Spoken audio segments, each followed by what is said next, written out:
Shqipëria pas çeljes së të gjithë kapitujve të negociatave. Ai ballafaqim mori kohën e vet.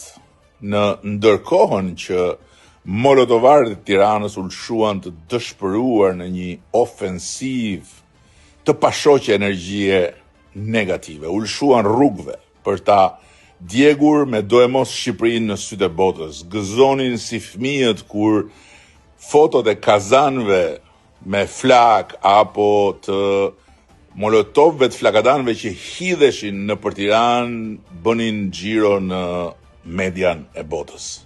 Mblidh benzinë, hidh bomba artizanale me vandal të paguar.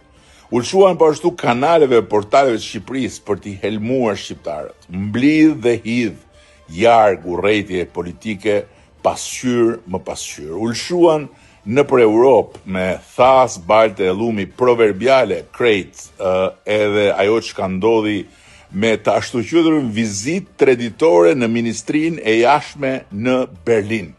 Në fakt, për ta zhgaravitur Shqipërinë në sytë e partnerëve tanë kudo ku ishte e mundur, mblidhu e hidhu lart e poshtë për të kërkuar ndëshkim, bllokim, izolim për Shqipërinë, duke lënë kokrën e namit si asnjë opozit tjetër në historinë e integrime europiane të vendeve që sot janë pjesë e Bashkimit Evropian apo synojnë të bashkohen me të.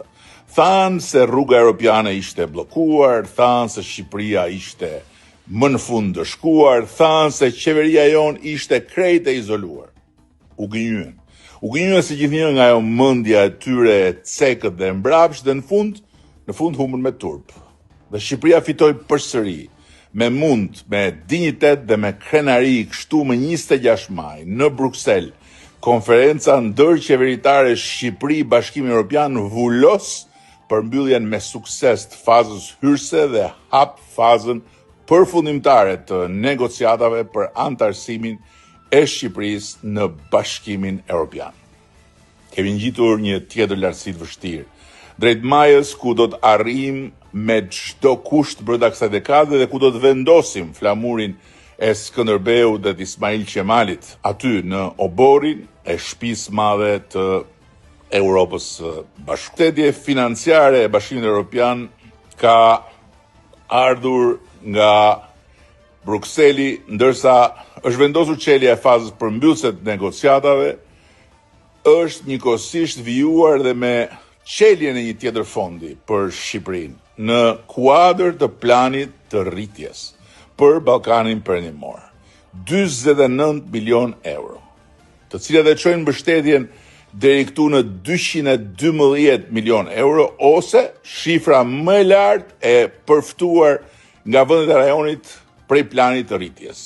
Plani i rritjes është një plan financimi mbi bazë rezultatesh dhe janë rezultatet certifikuara nga Komisioni Evropian të padiskutueshme në objektivitetin e tyre.